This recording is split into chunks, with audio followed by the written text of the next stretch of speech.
We are in Ezra chapter 2. We are getting towards the end of the parak, towards the end of the chapter. I do expect us to wrap the chapter this week and move on to chapter 3, leaving name lists in the rear view mirror for now, but hopefully a little bit wiser about how the name lists work and what their multiple purposes are. Right? That's been the theme of the parak, the theme of the chapter. We started out with the introduction to Zerubbabel as the political leader and focal point for the transition for the Jewish people. We talked a little bit about Zerubbabel versus Sheshbatzar. And then we moved right into the census. And we asked the question of why we have such detail here. And we gave several reasons, going all the way back to the original reason that this was the norm for poetry way back when. At some point, listing people's names actually was fascinating to do, to the idea that it emphasizes the importance of the people, the human beings involved, the fact that we take the time to name all of them and lay them out, as opposed to when we deal with the construction of the temple, where we do not get a great deal of detail. We talked about it, sort of two opposing ideas. Either that listing everybody helps to feel like there's a large group, or just the opposite, the fact that you can list everybody makes it seem like a small group. And then we added two more ideas as we went along. We noted that the people who are listed here in chapter 2 are the founders of the society. They are the ones who end up offering various offerings, not just themselves, but their descendants in the temple.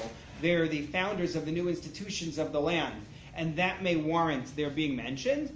And then we saw another reason when we got to the end of the list, and we saw the Netinim, these people who had joined into the Jewish people to become servants, right? Whether they were the Givonim or other groups. But these are people who are not of good standing and not of good status within the Jewish people in terms of marriage, and that led to the suggestion, which the Talmud itself makes, that the purpose of the list may be to tell us who can marry whom. And not just us, the readers now, but the people of the time need to document who is able to marry whom. So that's a fifth reason for having this list. So we talked about the Netinim, we talked about Avdei Shlomo, the servants of King Solomon, and that brings us to chapter 2, sentence 59. If you're using the Art Scroll Stone Tanakh, it's page 1817, 1817. That's what we are up to. I will note that this class is actually dedicated by Dov and Bani Bigun in memory of Yitzchak, Isaac, Bar Moshe. So that's the dedication for the learning today. Okay, so here we're going to see more groups with questionable lineage to round out our list. Let's take a look. Sentence 59. Ve'ele ha'olim mitel melach, tel charsha, keruv adan imer. Okay, these are the people who ascended from the following places. These are Babylonian places. So people from Tel Melach, people from Tel Charsha, people from Keruv Adan Imer. I believe Keruv Adan Imer is one place name, not multiple place names. They want to see how the Art Scroll does it. No, they do actually, they list them all as separate. They list it as Keruv, one place, sure. Adan, another place, and Imer, yet another place. There too? Where's got it. Okay. Interesting. So they all are viewing it as different cities. Okay. V'lo yachlu lahagid beis avosam v'zaram mi'imim Yisrael heim. And they couldn't tell you what their ancestry was. They couldn't even tell you whether they were Jewish. These are people within the group who obviously claim some kind of association with the Jewish people, or they wouldn't be there. I think most likely what we're suggesting is that these are people who claim to have some Jewish parentage, but it's not clear whether they have enough Jewish parentage or the right Jewish parentage such that they will be Jewish. Right? Go back to issues of matrilineal descent. The question is, are these people halachically Jewish? And they couldn't tell you. And so we get B'nai Delaya, B'nai Tovia, B'nai Nekoda. Those are the three families who are involved. which inclined me to believe that there were 3 city names. That's why I was biased towards reading it as 3 cities instead of 5, because there are 3 families. But these 3 families, Sheish Meos Chamishim Ushnayim, the 652. That's our group, and clearly, they are mentioned and identified in this way as a means of making sure that nobody is going to marry among them. So this way, we all know these people have now been singled out. They've been named as people who cannot say for sure that they're Jewish. Yeah. Because this is also a time historically when all the captive nations were given their liberty in Babylon, not just the Jews. Whether it's all, we don't know. What we do know is that there was this practice, which we saw documented on the Cyrus Cylinder, of allowing certain people to go back to their homes and build their temples and so on. We don't know whether it's all, but we know that at least it occurred for the Jews, and it occurred for the Babylonians who have been conquered by the Persians. That's who we know. Yeah. Why you're asking that because you're suggesting that someone within this group may have been from other. Yeah. Could be. It's possible, but I think the fact that they're going through what turns out to be a terrible and very difficult experience like this suggests they must have some reason for being with us. It's not just, hey, they're going somewhere interesting, let's go along for the ride. These are people who claim to have Jewish heritage, they just can't prove it. They can't provide a documentation of their lineage. Ibn Ezra says, for what it's not mine, Yeah. I'm reading, that he thought they were foundlings. Yeah. The foundling point that he's getting into is the Shtuki and Asufi discussion, which I mentioned, I think, last time. When last time is 3 weeks ago, it's hard. But we'll see that more clearly represented, not here, but in the 7th chapter of Nehemiah. We'll see how it's going to be read into the words on the list there, and that's where we'll get the Shtuki and the Asufi. Okay. Yeah. I'm sorry I came late, but is there an issue that some of these may have been Mamzerim, and that's why they couldn't identify? And they didn't want to identify their lineage because then it might be clear that they were problematic? We're going to get into Mamzerim in Nehemiah chapter 7 as well. Right, because I know that's mentioned. Right. It's not mentioned clearly in this list. Is it possible that they would have concealed it? Could be. It's entirely possible. But we'll get a better reference to it in Nehemiah 7. It'll be 761 for those who don't want to wait until they get to Nehemiah chapter 7, so you can take a look at it in advance. But these aren't the only people with problematic lineage. We also have Kohanim who have issues with proving their lineage. Now, the goal of lineage for someone we know is a Kohen, right? So, there's no question they're Jewish, and we know what tribe they're from. But the goal of lineage is to prove that they're not what we call a halal. Remember that a Kohen, not kosher for Islam, they're different. Halal. There are rules for who a Kohen is allowed to marry. Right? The most prominent being that a Kohen is not allowed to marry a divorcee. So, in the event that a Kohen marries somebody he's not allowed to marry, he himself, the male, is able to serve in the temple once that marriage ends. However, his child remains a halal forever, with no way for anybody to know who he is and who he isn't, so to speak. You can't look at a Kohen and know that he's a halal at all, and you're going to say, well, his last name is Cohen. I guess that means that he's a Kohen. So they have to document that in their lineage you won't find any halalin, that you won't find that they are either the children of such a marriage or descendants of such a marriage. So Umibnei HaKohanim, Pasuk Samach Aleph, sentence 61, again we're on page 1817 in the Stone Tanakh.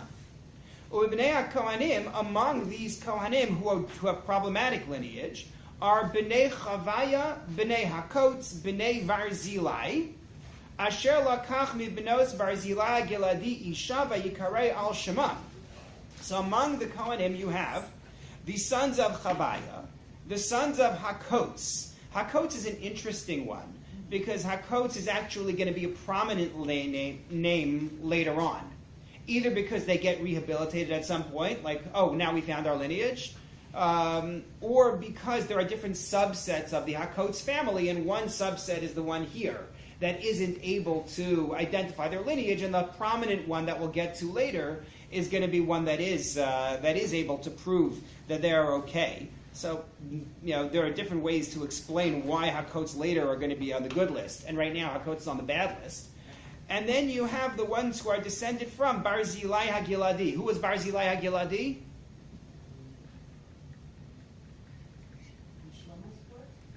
David. Close. King David's court. A supporter and ally of David HaMelech. David wants him to move to Yerushalayim. He becomes important in Halacha because David wants him to move to Yerushalayim to come under his shelter there. And Barzillai says, I'm already an old man. I think he's 80 years old at that point. And he says, I am old and I'd rather just be at home. I'm going to forego the protection you're going to give me. This becomes a halachic source in discussions about moving somebody into a home versus leaving them in their home. Because Barzillai's statement is, you know what, it's better for me to stay home rather than go to a place where I'm going to have the protection of the king. So it becomes an interesting source in that discussion. But the point is, it's a prominent name. And therefore it makes a lot of sense that you will have people who will want to be known that way. In other words, they marry the daughters of Barzillai HaGiladi. And normally names in biblical text are going to be patriarchal. They're going to follow the male. But in this case, they say, you know what, we're going to take the name. We're going to adopt the name of Barzillai because he's a prominent person. So by Yikarei al Shemam, this family went by the name of the daughters of Barzillai. Because the kids are Kohanim. It makes sense. Right, because Barzillai is not necessarily. Yeah. I don't know who Barzillai's original. I don't know his original shevet. Okay. It could. I can't prove that, but yes, even if Barzillai is not a Kohen, and being from Gilad suggests he wouldn't be, but not necessarily. You could have Kohanim who were there. Gilad, remember, is east of the Yarden, right? The central area east of the Yarden is Gilad. But it shouldn't matter because the daughters are not Kohanim. They Right. can't pass on. It only comes from the father. Right, and that was Gita's point. Was that even if Barzillai is not, we're still fine. Yeah. Correct. However, their problem is the next sentence. Ele bikshuk savam hamisyachsim velo nimtza'u. They went looking for their documents of lineage, but they were nowhere to be found. Vayigo alu min hakihuna. They were removed from the kihuna. Don't be tricked by the positive meaning of Gimel Aleph Lamed, which often means to redeem. That is not what this means. This is the opposite. This is a negative. If you think of the criticism of, I think it's Yeshaya, of the Jewish people for bringing lechem and megoal to Hashem. Lechem megoal is rejected bread, rejected food to God for bringing an inappropriate korban. The other example would be from Daniel, right? Those who were here when we learned Daniel together. 62. Send in 62. We have some people here who learned Daniel with us. So when we learned it then, the first parak, Daniel says that he doesn't want to eat the bread from the king's table because he does not want to be migoal, and what he's saying is he doesn't want to be disqualified. There's something wrong with eating from that. There's a lot of debate as to how to read that word in Daniel. The Barbanel has his own take, but the point that I'm trying to make is Vayigo alum and hakihuna does not mean they were redeemed from being Kohanim, rescued from the kihuna. It means, like the Art Scroll renders it here, disqualified. They lose their standing. Goel nefesh, is that with an olive? I think it's with an ayin. Yeah, there is this term of gimel ayin lamed, right, to be revolted by something, and and to exude. So, vayomer hatir shasa lahem. So here we get a very important word, hatir shasa. Right now we're just going to translate it as hatir shatha, because that's the word. I can't do it. That's the word that the Art Scroll uses. We're going to come back to explain it in a moment, but I want to just do the content of the pasuk first. So hatir shasa says to them, Asher lo yochlu mikodesh hakadashim, that they shall not eat from the holy of holies, meaning the most sacred karbanot, ad amod kohen leurim uletumim, until there is a kohen with the urim betumim, which means the breastplate of the kohen gadol, right? The urim betumim is the kahuna gedola. You have the high priest. That's actually a problem. What's the idea of having a high priest with an urim betumim with a breastplate? To interpret the words of Hashem. Yeah, it was associated with prophecy. In other words, once we have a Kohen Gadol who can wear the Urim Betumim, then he is going to be able to determine who they are via special divine knowledge. The problem that we have with this is that the Gemara in Yuma, Daf Chaf Aleph, says that we don't have Urim Betumim in the second Beis HaMikdash, the second temple. We never had it. So how do I explain this line? So take a look on your sheet where I brought you 3 different approaches. Pick them. Source number 1, the Malbim says, understood, but they didn't know that at the time. Right? They didn't know they weren't going to have an Urim Betumim. That's the simplest answer. Right? Malbim says, Shim hayu zochim az, had they merited it, Haisa Shechina shava eleim b'bayisheni v'ayalem Urim Betumim. The Shechina, God would have come back to them, been manifest among them, and they would have had this breastplate with the stones on it, the Urim Betumim. When they came back to Israel, they thought that was going to happen. Right? That's the simplest and easiest explanation. However, the Gemara in Sota, which Rashi brings here on this pasuk, says, "Ka'adam she'omer lachavero ad sheyichyu mesim v'yavo Mashiach ben David." Means until Mashiach comes, then you may be Kohanim. Which you could read one way or another. Rashi tends to read it kind of cynically, like, yeah, sure, eventually you'll be back. The Metzudat David reads it, though, as non-cynically, as, no, once Mashiach comes, then you'll be okay. Whenever that's going to be, we don't know when. Ibn Ezra's take in number 3 is, Aramot Kohen Hara'ui Urim B'Letumim. Ibn Ezra says it's not about prophecy at all. It's not we're waiting for prophecy so that you can now come back in because God is going to reveal you to be kosher Kohanim. Rather, what it means is until there is a Kohen Gadol who would be suitable to wear the Urim Betumim. If there were Urim Betumim, he would wear it. In other words, the emphasis is not you will be in once we have prophetic revelation. It's you will be in once we have a Kohen Gadol who can issue a ruling. That's what they're actually waiting for. So who is this Hatir Shasa who tells them what to do? What are we talking about? So that even though the Art Scroll translates it as Hatir Shasa as though it's a name, and the H-A, the Hey in the Hebrew, is part of the name, the general consensus is that that's not the way to read it, but rather Ha is the definite object. The Tirshata is the general consensus for how this is supposed to be read. What does it mean? So the Dat Mikra says Tirshata means his honor, and Ibn Ezra does the same thing, and they suggest it's Zerubbabel. In other words, this is Zerubbabel's title; it's his position. And the Tirshata said to them, it's a little bit odd because Zerubbabel has been named here, so you could have said Zerubbabel told them, but nonetheless, the assumption is it means the authority. Encyclopedia Mikra'it tries to give all sorts of etymologies to explain the origin of the word Tirshata, but but what it means is the official made this statement. And we're going to see this word again. We're not done with this word. It's going to show up elsewhere within our reading. There's a unique take on it.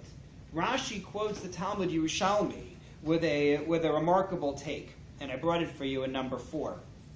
Velama nikra shmo hatir shata. Why is he called hatir shata? Sheitiru lo lishtot biyayin. For they permitted him to drink the wine. What in the world is he talking about? So for this you need to know who Nehemiah was. Nehemiah, in the second of our 2 books, or the second half of our book, as you wish, is going to bear the title Hatir Shata. We're going to see it in Nehemiah chapter 8. What was his role in the king's court? Oh, he drinks the wine first to make sure that it's not poisonous? Yep, he is the cupbearer for the king, which involves drinking the wine. And the problem is, what is he doing drinking the wine? Don't we have a decree against the wine that they would have been using in the royal court? It's not kosher. And they permitted Nehemiah to drink the wine in the hope that he would be able to have an influence on the future of the Jewish people, these Persian exiles who are now trying to come back. In other words, this is, and it fits in the Talmudic discussion, part of an overall trend of leniency on various rabbinic rules for the sake of getting close to the government. Another example of it is there's a prohibition against getting a haircut called kumi. It seems to be some kind of a haircut in which all the hair was pulled back in some kind of a ponytail. And it was very popular among the aristocracy, and it was considered to be a non-Jewish hairstyle. It was chukot akum, a style of the non-Jews. However, they permitted it for certain people, certain families, so that they could get close to the government. It was so that this was a justifiable purpose. So to here they permitted for Nebuchadnezzar. Now, for Nehemiah. So how do you see that in the word hatir shata? Not reshut. Nope. Good. Shana gets it. Heter shata. Heter is permission, like mutar. Shata, to drink. So hatir shata is heter shata, permission to drink. I don't think that's necessarily meant as a literal read on the name. I think it's an added association with the name in terms of what the name will mean for us. In other words, I think hatir shata was a Persian title. However, Jews looked at that and saw this other message, this other meaning in the name.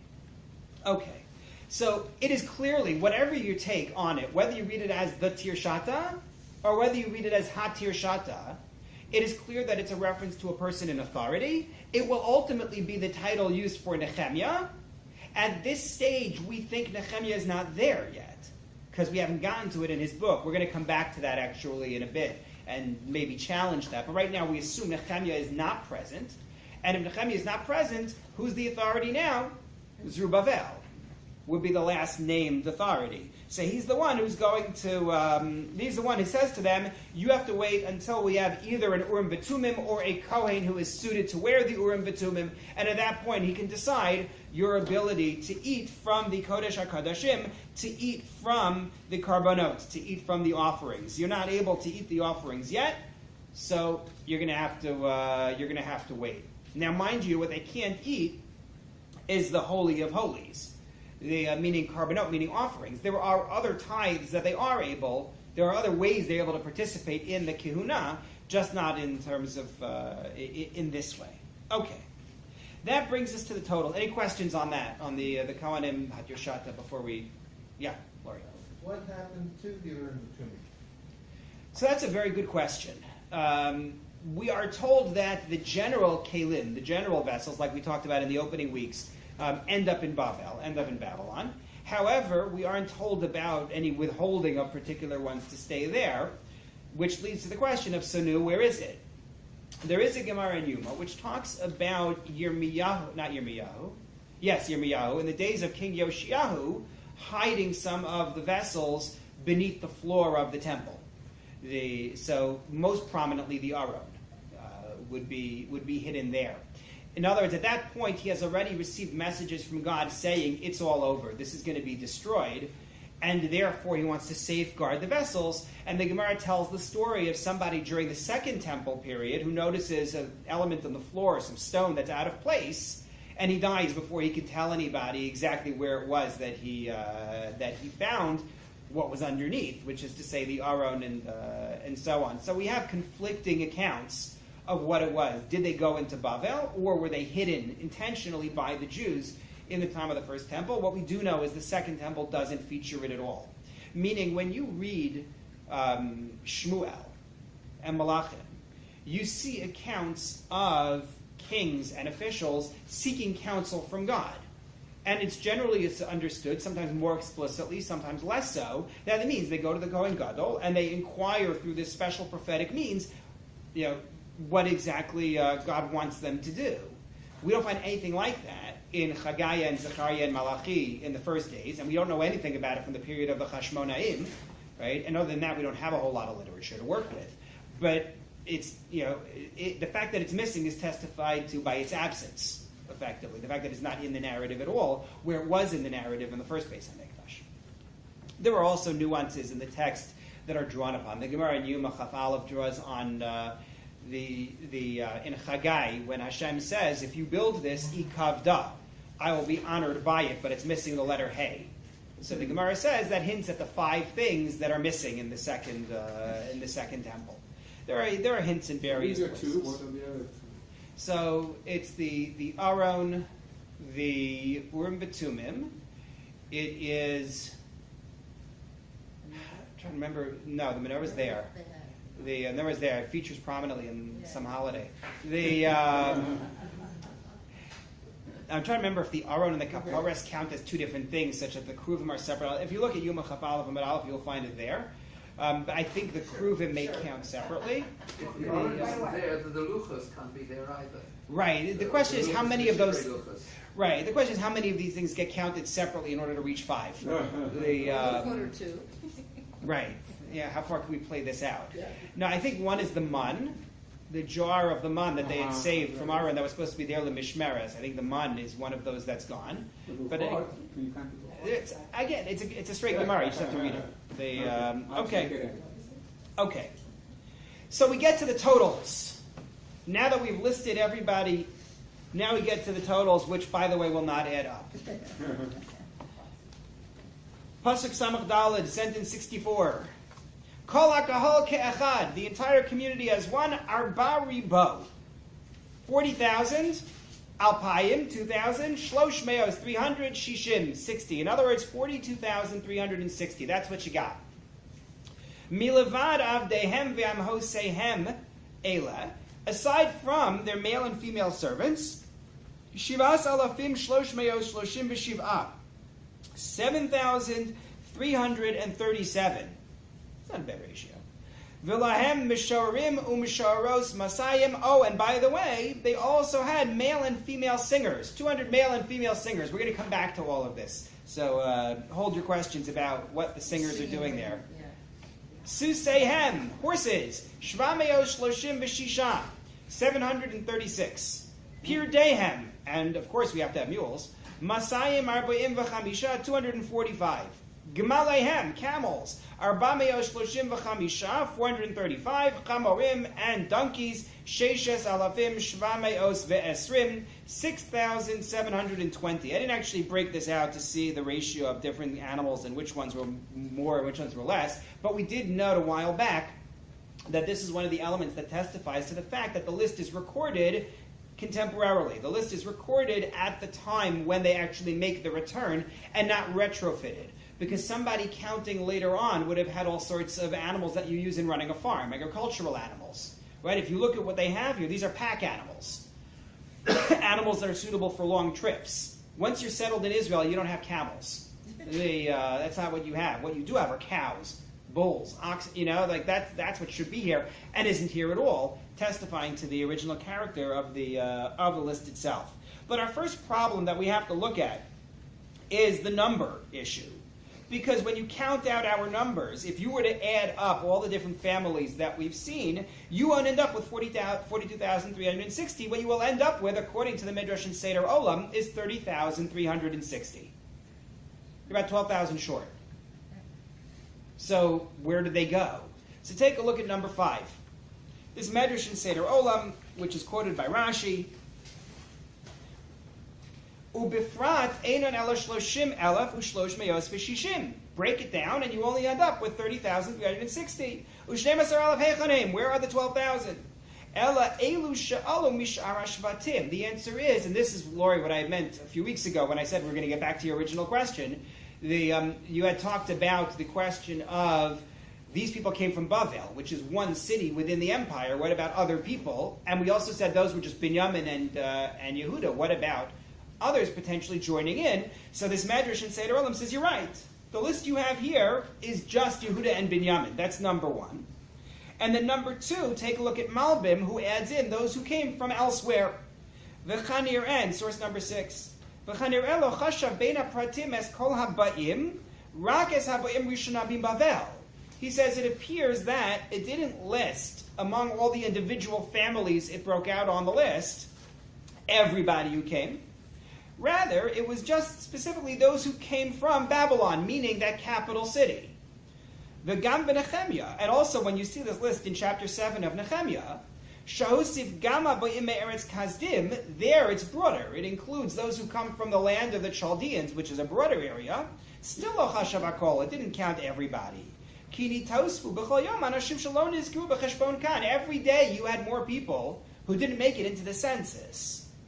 Ubechol zeh sipram b'minyan hakolel, However, they were included in the overall number. When it got to saying how many were there, that counted everybody, including those whose names did not make it onto the list.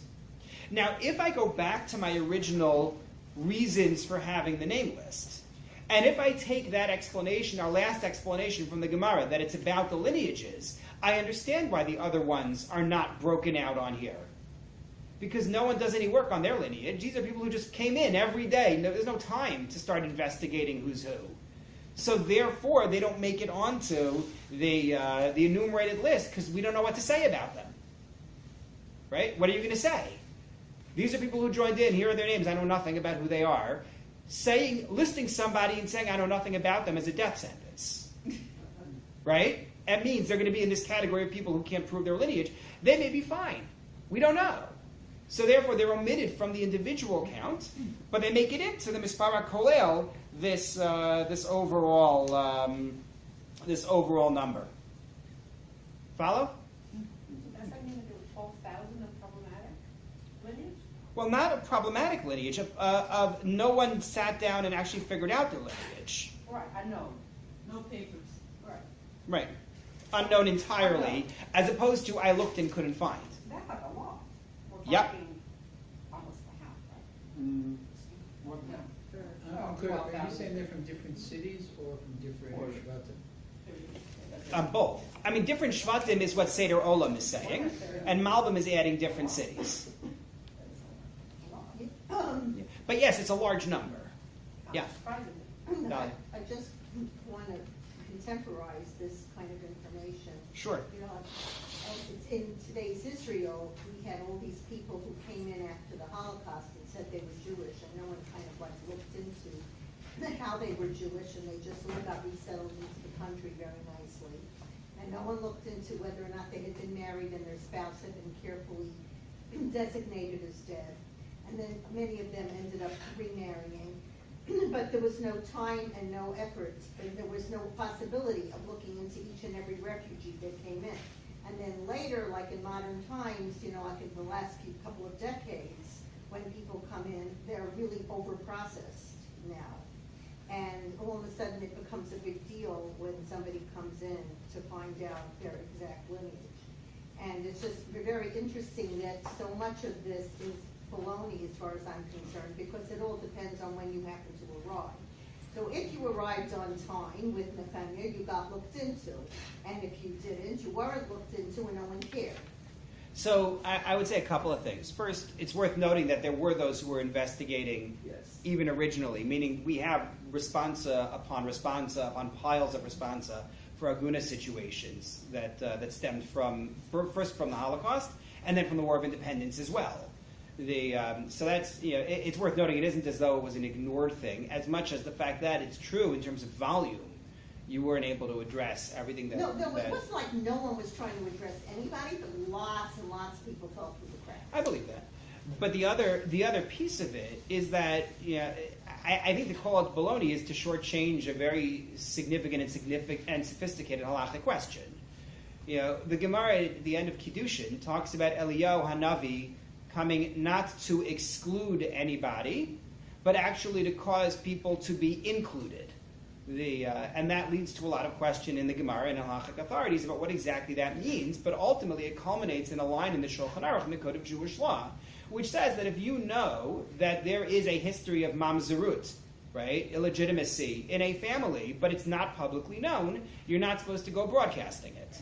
It's not your job to go tell the world, by the way, you should know you can't marry them because there are mamzerim in the family.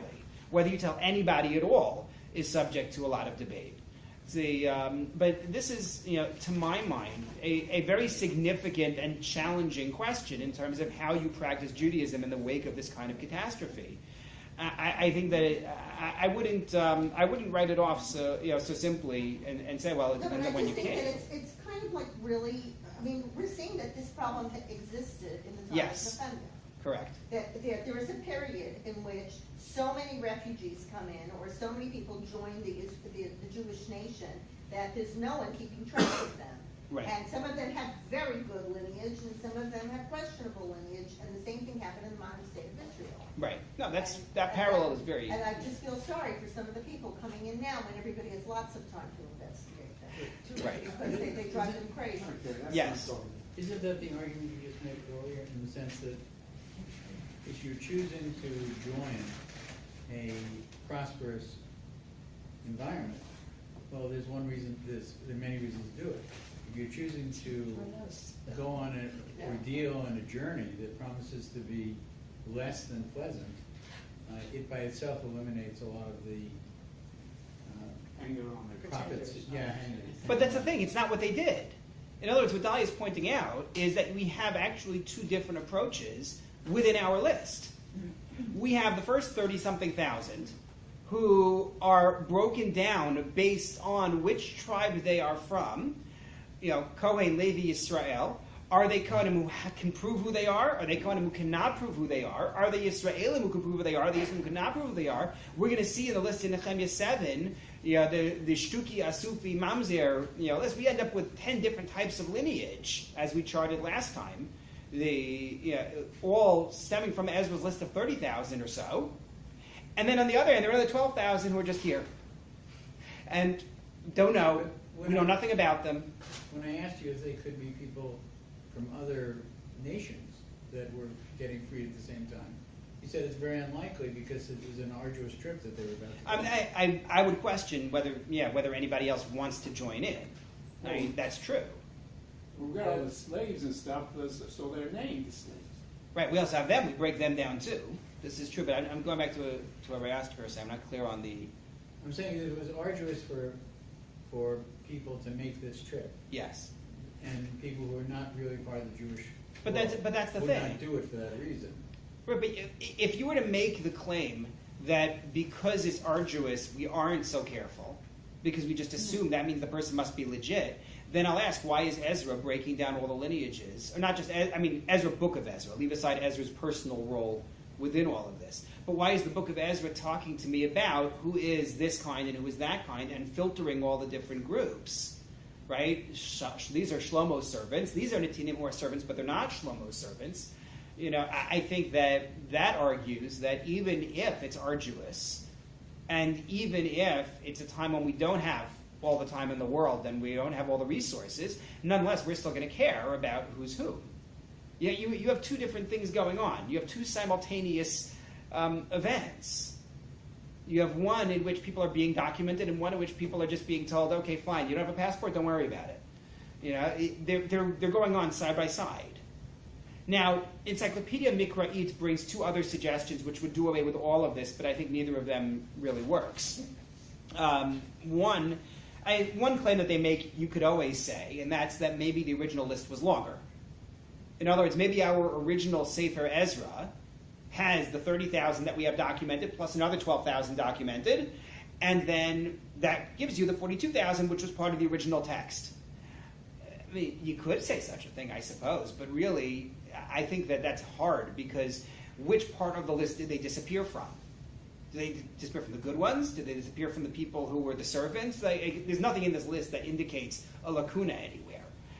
That's one suggestion. The other suggestion that he suggests is maybe the ones we counted were just males. Maybe it's only the males who make it into the number, but the total number includes male and female. The Abarbanel says actually the other way. He says the entire list is male, meaning the 42,000 is also male. He doesn't use this as a way to try to solve the problem, but the weakness in any case is... the weakness is when we get to the female singers. Right. For everybody else, you didn't care to mention the women, but now you got to the singers and you saw fit to mention that there are male and female singers. It seems a little bit odd if you're really just going by males or heads of household or some such thing. The singers don't count. They have no yefas. And yet you took the time to mention. Singers. Well, first of all, we numbered them. Oh, yeah. We counted them. We said there are 200 of them. Yeah. Well, it's very interesting because in Reform and even in some conservative, it was a very big issue with that setup, whether or not the people who sang in the choir had to be Jewish. Right. I'm serious. No, that's an old issue. And we derive everything else from these ancient texts, like you were telling us just now, that we try to decide whether or not it's correct to take a person from his own home today Right. and put him under the protection of a safer place, or whether it's better. And we take that from the time of Barzillai, right? Right. So therefore, we could also, extemporize that do we, how do we count our Jewish people in the same way? Is this brought here to teach us that there are times when we can be more lenient and times when we should be medactic? Right. And the answer to that question is, I think we need to see, if we really want to look into it, I think when we get to Nehemiah chapter 7, we need to see it with that Gemara that talks about Eliyahu and what he's going to come to do, because I think that will give us a fuller picture of what we take away from these lists. But I want to get to the singers, and especially because it seems very clear that the sages understood them to be Jewish. These were not non-Jewish singers, as we'll see in a moment. But is it Debbie who had a hand up? So are they part of the 12,000? So they seem to be part of, I don't know. If they're Jewish, then they should be part of the 12,000. If they're Jewish, they should be. If they're not Jewish, then we're saying that singers in the temple it doesn't really matter what lineage they have. They're not singers in the temple. They're not singers in the temple. These are separate singers, as you'll see in a moment. But your question is a good question. I don't know whether we're meant to take them as part of the 42,000 or not. And it's not at all indicated here. But there was a hand that, is Debbie or Shana? Shana. I was just going to point out that it also refers to male and female servants. Yes. So maybe at this point, what this list is now dealing with is the logistics. Right. That's why we have the pack animals as well. Right. It's really talking about, how they all got all out. Right. And for that, every body counts. Right. And these are professionals. Yeah, they're listed with the professionals. Yeah. The other note just to make is to show you, go back to sentence 41, and we had the singers from among the Leviim. So in other words, those were the temple singers. These are not temple singers. These are parade singers. Yeah, this is the band. The marching band. This is the band, yeah. Yeah. I seem to remember learning way back that we do not decide halacha based on these kind of texts. And the answer For is history. Right. And the answer is maybe. We don't until we do, is the rough answer. Meaning that a side text, which is clearly not written in a legal context, will not be our primary source for something if we have primary sources. Right. However, they can often be taken either to indicate what you would call mitziut, reality. Something like the Barzilai observation would be an example. There's no text there is talking about, and the law therefore is you do whatever, but it's taken as an indication of what one would want. Similarly, you have the sort of another layer down from this in the Gemara, when they say that Hananiah, Mishael, and Azariah refused to bow to the statue of Nebuchadnezzar, the statue Nebuchadnezzar had made, because they were threatened with death. But had they been threatened with torture, then they would have bowed. Which leads to all sorts of commentary, because what do you mean? Does that mean that pain is worse than death? And does that figure into halacha? Could you, in all sorts of different ways, depending on how I understand what Nebuchadnezzar's statue was. Was it an idol or was it not an idol? But the point is that passages like that and stories like that can become indicators of practical reality, which will affect the way we determine halacha. That's number one. But number two, verses in Navi will teach us halacha in the absence of biblical verses regularly. Meaning, when Yeshaya says, "V'karata l'Shabbat oneg," you shall call Shabbat oneg, that's where we get oneg Shabbat, the idea of enjoying Shabbat with a mitzvah of having special meals, and so on. Also, from that same section in Yeshaya, teaches that you're not supposed to speak of weekday things on Shabbat, and you're not supposed to pursue your business on Shabbat. That's all Yeshaya. That's not found in Shmos or Vayikra. So we do use verses from Navi at times, and again, like I said, we don't until we do. That's what I would say simply. But let's take a look at what's at what we're doing here, because I want to get to the singers, these poor singers. You had a question in the back. No, Joseph. Yeah, I just thought that somebody said something about the numbers being included. They're not included. The Prophet says specifically in the Mephoshim Milvad, excluding. They're not included in the 42. Milvad Avdeim. Yeah, you're right. They're excluded. Thank you. So this business of the singers is an interesting one. Like, I almost tempted to say that the job of the singers is to chant, to help people as they're walking along with the animals, to sort of just like but they're not rowing. You know? You're right. If you're rowing, you need a chant. Like, I don't know what you're doing if you're, just, riding animals. In the army, they used to make us chant. Right, it's a military thing. The keeping time. Well, take a look at what I brought you on your sheet. Rashi in source number 7 gives you a different take, as does Ibn Ezra. Lefi shahayu olim b'simcha mi Bavel le'eretz Yisrael. They were ascending with joy from Babylon to Israel. Hayu tzrichim le'misharim u'misharot. They needed these singers. Kideshu metaylim bahem barov simchatam. So that metaylot bahem barov simchatam. So that they would travel with joy. They would enjoy themselves along the way. They'd be happy in their travels. Ibn Ezra says in number 8. V'lahem misharim u'misharot lahalel Hashem. They had male and female singers to sing to God. So this was a means of praising Hashem. Now, someone is going to ask me at some point, do you then see that there's no concern for Kol Isha, right? There's none of the halachic concern for women singing, because after all, you had male and female singers with the group. To which I'll respond, who says the men and women ascended together? Maybe the male group that was ascending and the female group that was ascending, and the males had male singers and the females had the female singers. The various people who have asked this question, Rav Yosef Chaim Sonnenfeld dealt with this in his work Shamat Chaim, the Rav Chaim David Alevi and Aseh L'Charav, and they gave different answers. Either their answer was that you're talking about the view that there's a basic debate as to how to understand the prohibition against a man listening to a woman sing in and of itself. Is it a biblical prohibition or is it a rabbinic prohibition? If you take the view that it's a rabbinic prohibition, then they are well before the rabbinic decree, and therefore this wasn't even a concept. There's nothing to discuss. Alternatively, though, you take the view that they did it in a permitted way. Everybody will, well, not everybody. Any sentence on a halachic matter like this one that starts with the word everybody is wrong right then, you should just stop there. But there are permitted ways to have women singing, and the answer is they did it in whatever permitted way, whatever way that that your halachic authority deems is permitted. That's what you should imagine when you read this. Whether that means that it was women singing as a group, or the men couldn't see the women, or the men were here and the women were there, or whatever you want to work. Wandering among them.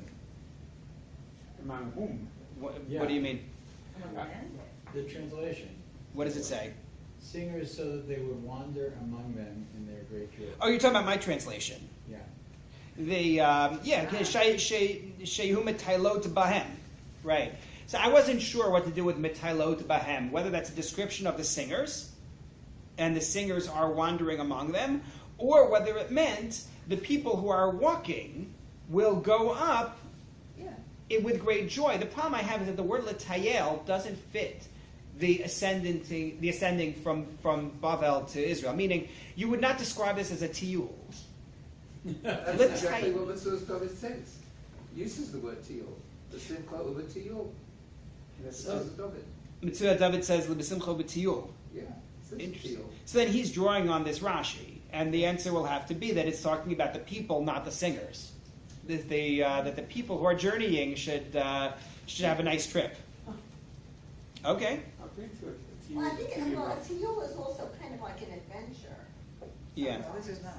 You don't want So it to be, this but it is could. kind of. This definitely was an Why does it adventure. feel like an adventure? I don't know. I'm going to change wander to travel and be done with it. Yeah.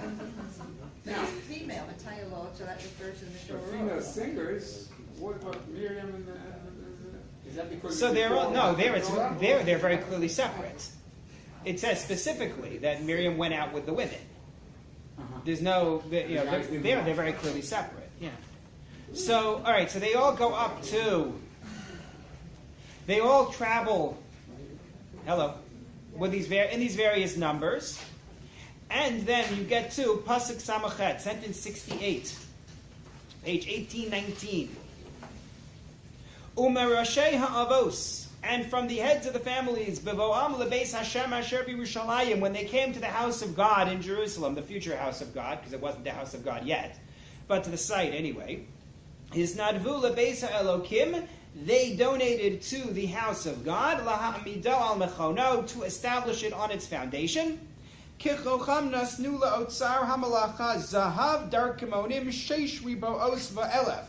So according to their ability, they gave to the storehouse for the work, they gave gold, and the gold is 61,000 darkemonim, darkemon being some kind of a coin.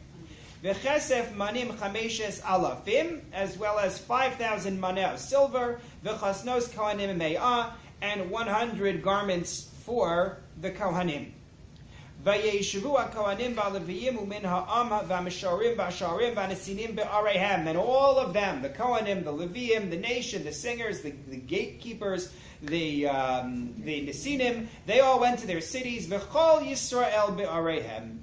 And all Israel, which that Mikra assumes refers to the people from the other tribes who had joined in, they all go to their cities. Does that make sense? They're very weak in the line. They all split up the way they did. That's one problem. What else is wrong here in this picture? Were their houses sitting empty waiting for them to come back? Right, well, that would be a practical issue that they'd have to be concerned with, but there's something else that's wrong. What were they supposed to do? Build the base and make. Build a temple. Why are you all running to Shem and Hebron and wherever else? What happened to the actual enterprise you were sent here to do? They all go to their city. So that's going to be an issue when we get to chapter 3, this question. But take a look at Malbim in source number 9, who explains what the issue was.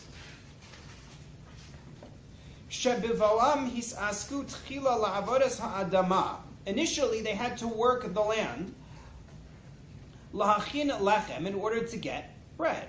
Vayizreu sados, they planted their fields. Vayit'u kramim, they planted vineyards. Vayasu pri tevua, they made produce. Leval yisu cherpat ra'av, lest they suffer from famine. V'gam, and also sha'achar shalon asad lem reshus livnos hachoma, since they didn't have permission to build a wall. Lo hisyashvu b'Yerushalayim, they didn't settle in Jerusalem. That would have been dangerous. Rak shotetu be'arehem, they instead wandered to their cities. V'chol echad hisyashev bi'ir acheres, each one in another city. Sheyashvu sham avosav bizman kadum, where his ancestors had lived before the exile.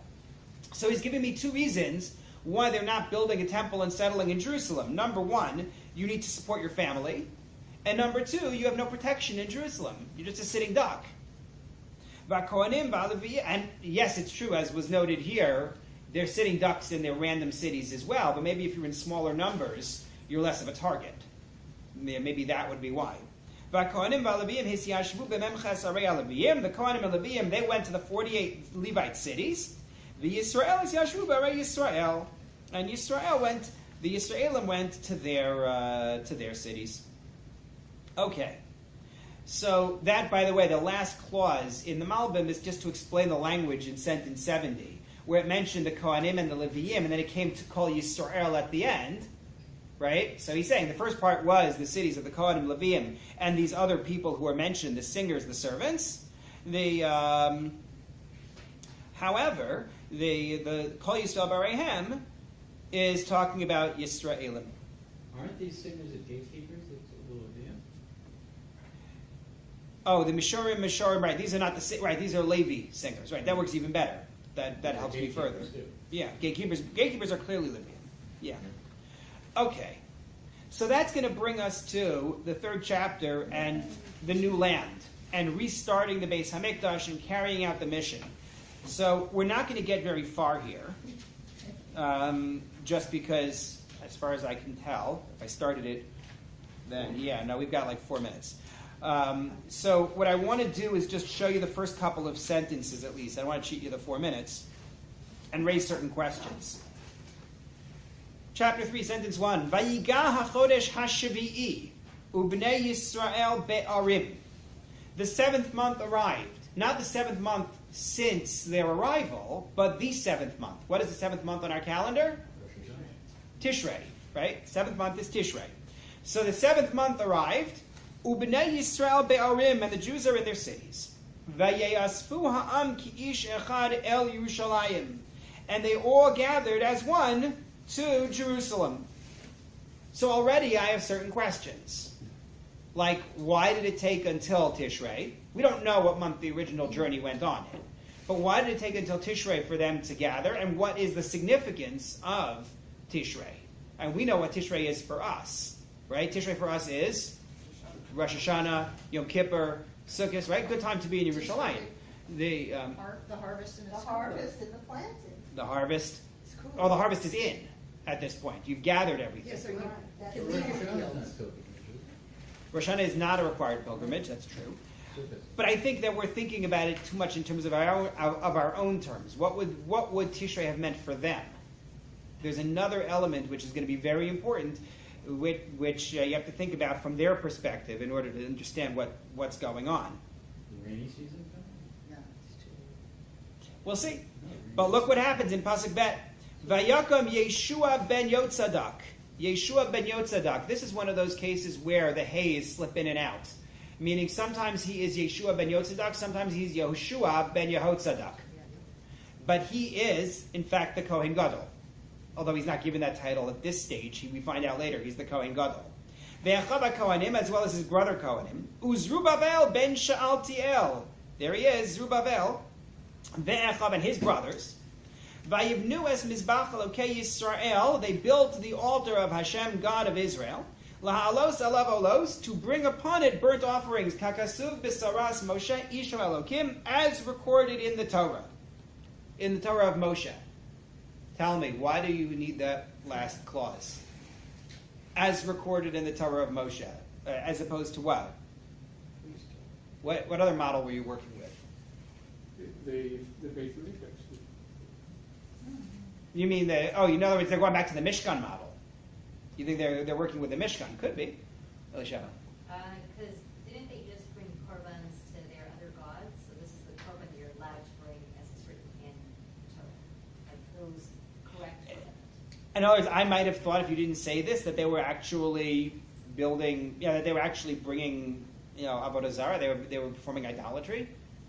I would think so. Okay, we'll have to see. I think there's something going on here. I think this is part of a bigger picture. But the most perplexing one is Pasuk Gimel, sentence 3, and that's what we'll conclude with. Ve'achinu hamizbeach al mechonosav. They established the altar on its foundations. Ki be'ema alehem me'amei ha'aratzos. Because they were afraid of the nations of the lands. They're afraid of their neighbors. Vayalu alav olos l'Hashem, and they brought offerings on it to God. Olos laboker v'lo arev, offerings morning and evening.